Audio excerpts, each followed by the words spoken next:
Olá pessoal, aqui é a professora Maíra Vale da Universidade Federal do Paraná e hoje nós vamos abordar a terceira aula do sistema respiratório, em que os tópicos serão a troca gasosa e o transporte de gases. Então, a gente já comentou nas aulas anteriores que a troca gasosa depende da passagem dos gases por uma camada de duas células, né? Entre o ar alveolar e aqui ele tem que sair do ar alveolar e ir até o eritrócito dentro do capilar.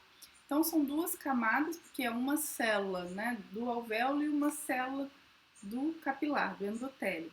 Então, isso dá mais ou menos 0,1 a 1,5 micrômetros. Lembrando que micrômetro é 1 metro dividido por 1 milhão, então é realmente muito pequenininho, né? As aves, por exemplo, elas têm essa finura ainda maior, enquanto que os mamíferos seriam uma coisa intermediária e répteis e anfíbios maior, né? Quanto mais espessa, mais difícil essa passagem, né? Além disso, além de passar pelo ar, também tem que passar um pouco pelo plasma e depois ainda adentrar o eritrócito, onde vai então se ligar o oxigênio à hemoglobina. Então, a difusão simples, né, que é o processo físico que isso acontece, ela tem algumas características, né? Como eu já falei para vocês, quanto menos espessa, a espessura vai influenciar, então quanto menos espessa, mais fácil. Quanto maior a solubilidade do gás, é interessante notar que o oxigênio é menos solúvel do que o CO2, e isso dá implicações, né, que a gente vai comentar depois. O tamanho da molécula, o tamanho da área de troca, quanto maior a área, mais fácil vai ser a difusão, então por isso a gente tem uma área tão grande, lembra que chega a ser entre 75 a 100 metros quadrados, e também a temperatura. Isso aqui não é tão importante porque lembra que a gente, todo o caminho, né, percorrido na área condutora do sistema respiratório até chegar aos alvéolos, a função é de aquecer, filtrar e umidificar o ar, então a temperatura não chega a ser uma questão. Qual que vai ser a principal questão? A espessura e a solubilidade. Então, a espessura vai ter a ver com a finura dessa camada. Em algumas doenças pode ser, digamos, aumentado, né? E a solubilidade, porque como o oxigênio é menos solúvel do que o CO2 e em algumas doenças também você pode ter edema em que há aumento do líquido dentro dos alvéolos, isso também pode ser uma questão que vai dificultar a troca gasosa e a gente vai abordar nos próximos slides. E aí, a grande pergunta que não quer calar, né? O oxigênio adentra e o CO2 sai. Mas por que eles se difundem, né? O que leva eles a se difundirem? Então, o que leva o gás a se difundir é o gradiente de pressão. E aí funciona mais ou menos como a gente já tinha falado para a troca entre o ar atmosférico e o ar alveolar, né? Os gases eles vão para onde tem a menor pressão. E aí é estranho, né? Por que a gente está falando de pressão e não de concentração? Porque, na verdade, quando a gente fala de gás, a gente fala em pressão do gás, né? E não a concentração. É uma medida mais importante do que a concentração, no caso dos gases, né? Então, na verdade, no ar alveolar, a gente tem mais oxigênio do que no sangue, por isso o oxigênio acaba adentrando. E o contrário, né? A gente tem menos CO2 no ar alveolar do que em relação ao sangue venoso que chega. Então, por isso ocorre essa troca. Quando chega lá nos tecidos, é justamente o contrário. A gente vai ter mais CO2 nas células e por isso o CO2 vai para o sangue, e mais oxigênio no sangue do que nas células e por isso o oxigênio também se difunde para dentro das células. Então, segue o mesmo princípio. Aqui a gente tem esses valores médios de pressão de oxigênio e pressão de CO2, né? Então, a medida que se usa é milímetros por mercúrio. Então, do sangue arterial vai ser mais ou menos 95 milímetros de mercúrio, enquanto no sangue venoso vai ser 40. Por quê? Porque as células captaram, né? Então, é quando o sangue está retornando ao pulmão para se oxigenar. Já a pressão de CO2, ela muda um pouco menos, né? Ela é 40 no sangue arterial e no sangue venoso ela sobe para 46. O pH, observem que o pH também muda e a gente vai ver isso na próxima aula, porque a presença do CO2 aumenta a quantidade de ácido e isso diminui um pouquinho o pH do sangue, por isso ele é levemente diferente, né? Lembrando, gente, que pH de 7 é o pH neutro, abaixo de 7 a gente considera um pH ácido, e acima de 7 é um pH básico. Então, se ele abaixa de 7,4 para 7,37, quer dizer que ele ficou um pouquinho mais ácido. Bom, então a gente fala de pressão parcial do gás, a gente vai ter as quantidades ótimas, né? E isso vai ter a ver também com a ventilação. Então a gente considera que a gente tem uma hipoventilação, ou seja, está chegando menos oxigênio no alvéolo ou com menos pressão de oxigênio, isso vai alterar esses valores, né, do sangue. Então, isso vai alterar a troca gasosa, se você diminui o gradiente, né? E aí a gente considera hipoventilação. Bom, então, a hipoventilação, que seria estar exposto a menos, uma pressão de oxigênio menor, né, vai levar, então, a uma troca gasosa deficiente. Assim como a hiperventilação, o grande problema dela não é nem em relação ao oxigênio, mas em relação ao CO2, né? Porque daí você pode aumentar a quantidade de CO2 circulante, né? Porque você consegue eliminar menos CO2 por conta da diminuição da diferença, né, de gradiente, e isso pode levar a uma acidose respiratória, que a gente vai comentar na próxima aula. Então, a gente sempre clinicamente fala de pressão parcial do gás e não de concentração, né? Bom, a ventilação e a perfusão, elas são ajustadas em cada alvéolo. A ventilação é a quantidade de ar que chega aqui no alvéolo, e a perfusão, a gente está falando de perfusão sanguínea, né? Então, todos os alvéolos eles são muito próximos do leito capilar. O que acontece é o seguinte, a quantidade de sangue que passa por um determinado alvéolo só vai passar se esse alvéolo estiver sendo adequadamente ventilado. Por que isso é importante, né? Porque para manter a saturação de oxigênio e a eliminação de CO2 adequada. Então, isso é um processo, inclusive, que não é regulado por via do sistema nervoso, é um processo local. Então, por exemplo, por algum motivo, né, um bronquíolo aqui se contraiu ou ele ficou ocluído, não está passando mais ar, e aí aumenta dentro dele a quantidade de CO2 e diminui a de O2, essa mudança aqui, existem sensores no endotélio e esses sensores já fazem com que os capilares se colabem. E eles se colabando, o sangue é desviado então para outros alvéolos que estão melhor ventilados. Então esse é um jeito de garantir que a troca gasosa vai ser efetiva. E é um mecanismo que a gente chama de mecanismo local, porque ele não está envolvendo o sistema nervoso. Né? Inclusive ele é bastante rápido, porque em vez de ter que uma informação dessa para o sistema nervoso e voltar a uma ordem, ali já acontece tudo rapidamente, né? E aí, na verdade, são várias situações em que a troca gasosa pode ser prejudicada. A gente acabou de mostrar algumas, na verdade, né? Então, se a pressão de oxigênio do ambiente está baixa, a troca fica prejudicada. Né? A pessoa vai ter uma hipoventilação. Então, isso acontece muito em grandes altitudes por causa da baixa pressão atmosférica. Então, por isso a gente vê que quando os jogadores vão jogar no Peru, algum lugar com altitude muito maior do que o nível do mar, sempre se comenta que eles chegam antes para se aclimatarem, porque essa diferença ela acaba prejudicando a troca gasosa. E outra coisa seria a baixa ventilação alveolar, como o exemplo que a gente deu ali, em que um alvéolo está recebendo pouco ar, né? Então, seja por obstrução, seja por conta de bronquite, ou de asma, ou de alguma doença que está diminuindo a ventilação alveolar. E aí essas causas são diminuição da complacência pulmonar, que a gente vai ter algumas doenças, aumento da resistência das vias aéreas, por exemplo, numa gripe muito forte, e uma coisa que a gente não pode esquecer também, depressão do sistema nervoso central, que diminui a frequência cardíaca, a frequência respiratória e o volume corrente. Lembrem-se que a respiração, a gente já comentou isso, a gente também vai ver mais em detalhes na próxima aula, ela depende do sistema nervoso. Do sistema nervoso, na verdade, é ativar os músculos respiratórios. Se os músculos não estão funcionando por falta de ordem dos neurônios do centro respiratório, a pessoa pode morrer por falta de ar, né? A gente às vezes usa isso na medicina, como por exemplo durante a anestesia.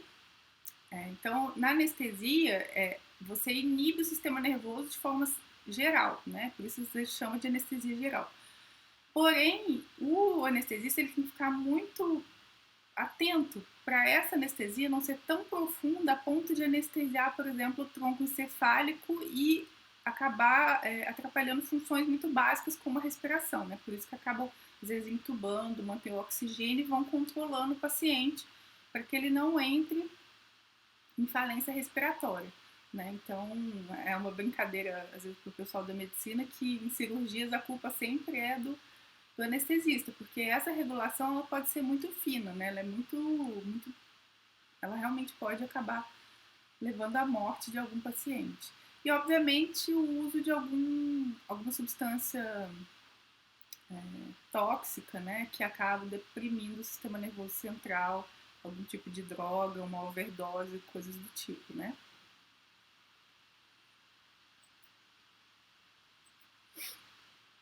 Então, a troca gasosa ela é influenciada basicamente pela quantidade de oxigênio que chega nos alvéolos. Isso vai ter a ver com a composição do ar inspirado, se ele tem pouco oxigênio, pouco CO2, muito CO2. Depois, pela ventilação alveolar, ou seja, a quantidade de ar que está chegando no alvéolo.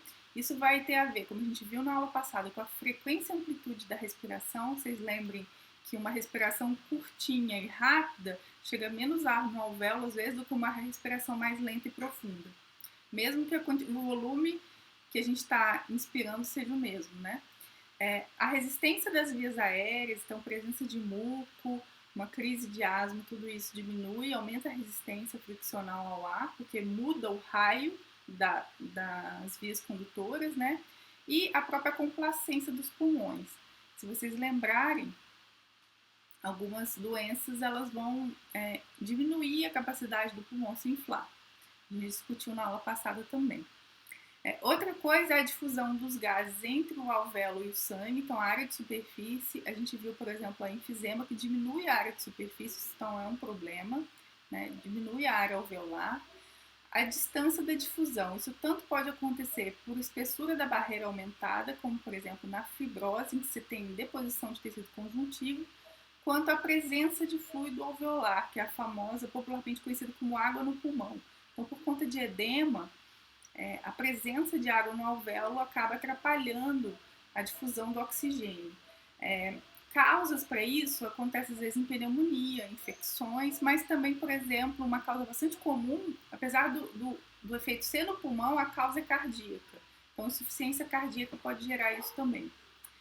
Outra coisa seria a perfusão adequada dos alvéolos. Se você tiver um trombo que impede a chegada, né, de oxigênio nos alvéolos, isso também vai ser uma questão que vai atrapalhar a troca gasosa.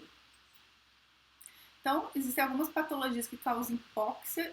Hipóxia é quando o tecido está com pouco oxigênio, ou menos do que ele necessita, né? Então, a gente lembra que a gente já viu que existe uma regulação da perfusão, ventilação, né? E aí, se tiver tudo ok, pressão de oxigênio normal. O que a gente está vendo aqui, o sangue chegando azulzinho e saindo vermelhinho. Isso quer dizer que o sangue chegou com pouco oxigênio e está ficando rico em oxigênio. Quais são as doenças que podem gerar isso, então, né? Ou as questões? Como a gente já falou, a enfisema, que leva à destruição dos alvéolos, da parede alveolar. Isso gera, então, uma PO2, uma pressão de oxigênio no sangue mais baixa. Então, tá vendo que o sangue não muda de cor, né? Ele continua com pouco oxigênio. Outra coisa que a gente também já falou é a doença pulmonar fibrótica. Por conta do tecido conjuntivo que é depositado ali, você aumenta a superfície, né, a espessura da área de troca. Isso gera uma diminuição de complacência também e gera dificuldade na troca, que também pode levar à pressão de oxigênio baixa. Outra coisa seria o edema pulmonar, que a gente já viu que acontece tanto em infecções quanto em problemas cardíacos, e isso gera dificuldade da troca, principalmente do oxigênio, então também leva à hipóxia. E por fim, a asma ou alguma doença que gera uma constrição dos bronquíolos, né, uma broncoconstrição, e que diminui a ventilação alveolar pela diminuição do tamanho do raio das vias condutoras. Então, tudo isso pode gerar o que a gente chama de hipóxia. Hipóxia, baixa quantidade de oxigênio para os tecidos. Bom, a gente está falando aqui da troca gasosa, mas depois da troca gasosa, para o oxigênio efetivamente chegar nos tecidos, a gente depende dessa proteína aqui, que é a hemoglobina, que é uma proteína super importante. Ela vai ter 4 cadeias proteicas, né, chamadas de globinas. E o grupo M, que aí por isso vem o nome, né, hemoglobina, porque tem as globinas e o grupamento M é esse aqui, e é ele que vai se ligar ao oxigênio. Então, como são 4 globinas com 4 grupamentos M, uma hemoglobina é capaz de se ligar a 4 oxigênios, né? E a hemoglobina se situa então dentro dos eritrócitos, ou células vermelhas sanguíneas, que vão ser responsáveis por carrear o oxigênio por todo o corpo. Então, o transporte do oxigênio, como a gente já comentou que ele é pouco solúvel em água, ele depende muito da hemoglobina. Então, depois de fazer toda aquela passagem, aquela difusão que a gente comentou, ele vai adentrar o eritrócito, se ligar à hemoglobina. A gente chama, é uma ligação reversível, a gente chama isso de oxihemoglobina. E aí ele transporta por todo o corpo e nos tecidos em que há necessidade, ele vai liberando o oxigênio que vai, então, para as células ser utilizado então para respiração celular, para a produção de ATP. 98% circula assim, só 2% circula dissolvido, porque a taxa de solubilidade dele em água é bem baixa. Então, algumas coisas também são capazes de afetar a afinidade da hemoglobina pelo oxigênio. Então, a pressão parcial de CO2 afeta o pH, a temperatura e esse composto chamado 2,3-BPG, que é quando ele é produzido, na verdade, quando tem em situações de baixo oxigênio. E todas essas situações aqui, né, o aumento da temperatura, a diminuição do pH, ela vai liberar mais oxigênio para os tecidos, ela diminui a afinidade da hemoglobina, isso diminui a saturação. E, no geral, são situações em que há necessidade de mais oxigênio para o tecido, porque a troca gasosa, por algum motivo, está prejudicada ou insuficiente. Por exemplo, no exercício físico muito extenuante, né, você tem uma certa elevação do pH e a temperatura aumenta. Isso ajuda a hemoglobina a liberar oxigênio para os tecidos no momento que os tecidos estão precisando de mais oxigênio, né? Então, é como se fosse uma proteção do corpo. Por outro lado, isso conta, né, são fatores físicos ou químicos que vão alterar a afinidade da química da hemoglobina, da molécula, mas tem também o número total de sítios, né? Então, a gente tem o conteúdo de hemoglobina por eritrócito e o número dos eritrócitos. Então, tem a famosa anemia, né, que é quando a gente está com baixo número de eritrócitos. Então, tendo baixo número de eritrócitos, a gente tem pouca capacidade de carregar oxigênio até os tecidos. Bom, a diferença entre o sangue arterial e o sangue venoso, ela vai depender, deixa eu só me mudar aqui de lugar isso, ela vai depender da PO2 que está no plasma circulando nos eritrócitos e do número de locais disponíveis para a ligação, que foi uma coisa que a gente acabou de comentar, né? E uma coisa interessante é que quando você vê um indivíduo assim, quer dizer, né, aqui mostrando um bebezinho com as extremidades azuladas e com a boca azulada, isso quer dizer que essa pessoa provavelmente está em hipóxia, os tecidos estão em hipóxia e o indivíduo está cianótico. Ciano quer dizer azul. Então, o sangue está circulando com muito pouco oxigênio. Então, quer dizer que a saturação da hemoglobina provavelmente está baixa de oxigênio. Então, a gente vê essa cor azulada, quer dizer que tem uma coisa errada, a gente fala que está cianótico. E aí tem a ver com aquilo que a gente já comentou em algum outro momento, em relação à cor que o sangue é representado, o sangue venoso e o sangue arterial. Então aqui a gente está vendo, ó, o sangue arterial e o sangue venoso. O sangue venoso ele é muito mais escuro e ele não é azul, na verdade ele é grená, né? Ele é vinho, enquanto esse aqui é um vermelho vivo, o sangue arterial. É que a ligação do oxigênio à hemoglobina, ela é capaz de mudar a cor, porque quem dá essa cor vermelha para o sangue é a hemoglobina, né? Então quando ela está com oxigênio, muito oxigênio, o sangue fica vermelho vivo. E aí o azul, para representar, tem a ver com a cianose. Como os indivíduos que eles estão com baixo oxigênio no sangue circulante, eles ficam com essa cor azulada, convencionou-se mostrar sempre o sangue venoso com a cor azul. Bom, são vários tipos de hipóxia também, né? Então, hipóxia seria o estado de pouco oxigênio nos tecidos. E cianose seria esse quadro de ficar azulado, né?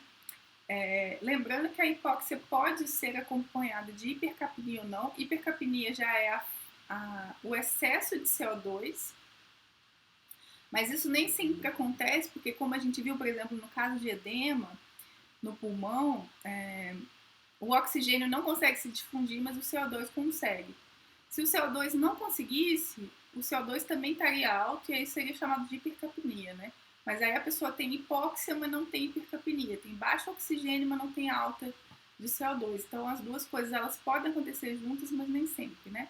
Então a primeira seria caso de hipóxia, hipóxica, em que você tem uma baixa PO2 arterial. Então a gente já viu algumas causas: grande altitude, hipoventilação alveolar, está chegando pouco ar nos alvéolos, diminuição da capacidade de difusão pulmonar, por exemplo, no caso de edema, relação perfusão-ventilação anormal.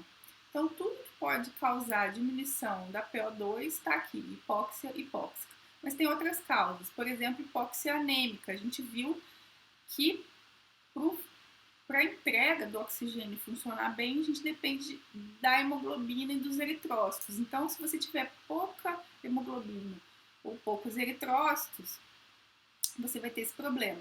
Outro caso é envenenamento por monóxido de carbono. O monóxido de carbono, ele tem uma afinidade maior pela hemoglobina do que o próprio oxigênio. Então, se ele estiver muito presente no ar que a gente está respirando, ele acaba se ligando à hemoglobina em vez do oxigênio e isso pode resultar em morte. Então, vira e mexe a gente vê algum tipo de envenenamento, acidente em que a pessoa morre porque ficou numa sala fechada, né, com muito monóxido de carbono. O monóxido de carbono é aquilo que sai da fumaça do carro, da combustão da gasolina, enfim. E às vezes acontecem acidentes que as pessoas acabam morrendo por conta disso. Depois a gente tem a hipóxia isquêmica, que vai ter a ver com a insuficiência cardíaca, que pode gerar insuficiência em todo o corpo, ou uma trombose, que impede a chegada de sangue no pulmão. Só uma coisa também que eu esqueci, né? Hipóxia anêmica, ela pode ter a ver também com a perda de sangue. Se a pessoa teve uma hemorragia muito intensa, acaba diminuindo a quantidade de eritrócitos, né, circulantes, isso também pode gerar problema.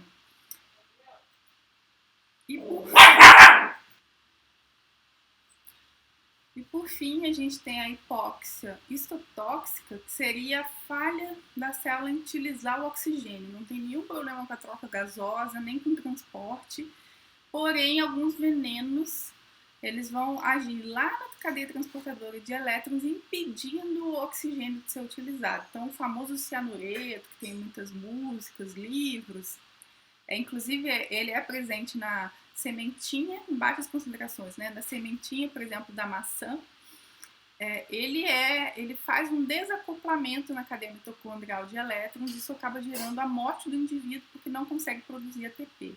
Então, seria a hipóxia por envenenamento.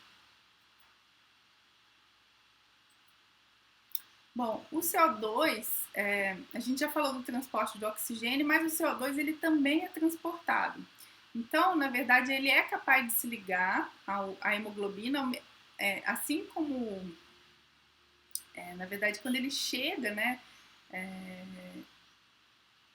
para ser transportado, quando ele sai das células em que ele foi produzido no metabolismo celular, na respiração celular, ele vai para o sangue venoso E aí uma parte dele se liga à hemoglobina. Isso chama.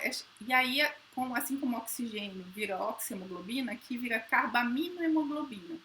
Também é uma ligação reversível, mas só 23%. Lembra que lá no oxigênio são 98%. Como ele é mais solúvel do que o oxigênio, 7% vai dissolvido no próprio sangue, mas a maior parte, 70%, vai na forma de bicarbonato. Lá, como assim, professora? Porque o bicarbonato, ele é produzido a partir do CO2.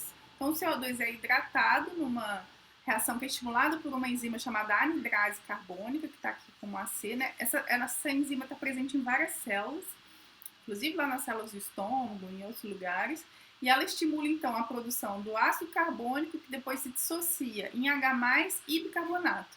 E aí o bicarbonato sai, trocando pelo cloreto, né? Entra um cloreto no eritrócito, sai o bicarbonato e ele vai ser também o principal tampão do nosso corpo, do sangue. E daí depois, na aula que vem, nós vamos explorar então por que o sistema respiratório é capaz de atuar como um tampão, né, como um alterador do pH do nosso corpo. Enquanto que a hemoglobina é capaz de tamponar também o H+, e se liga a ele, tamponando.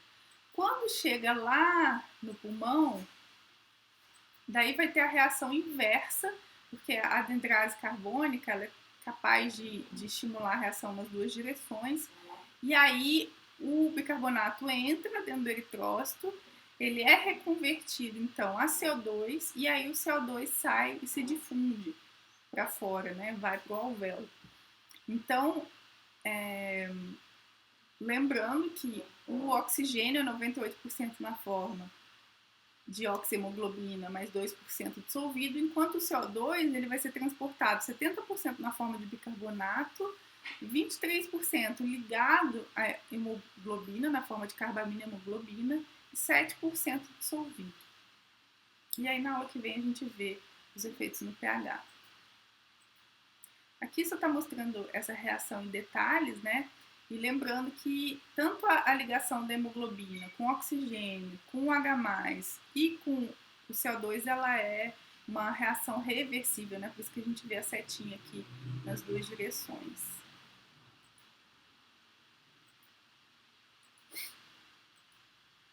Então aqui estão as referências. E na aula que vem nós vamos terminar então o sistema respiratório, comentando então sobre o controle do pH via sistema respiratório, né, o equilíbrio ácido-base via sistema respiratório. Lembrando que esse controle também é renal, mas vocês vão ver lá na frente nas aulas de renal. E o controle da respiração pelo sistema nervoso, sobre os centros respiratórios. E aí a gente termina então as aulas sobre o sistema respiratório. Aqui estão as referências e a gente se vê na próxima aula.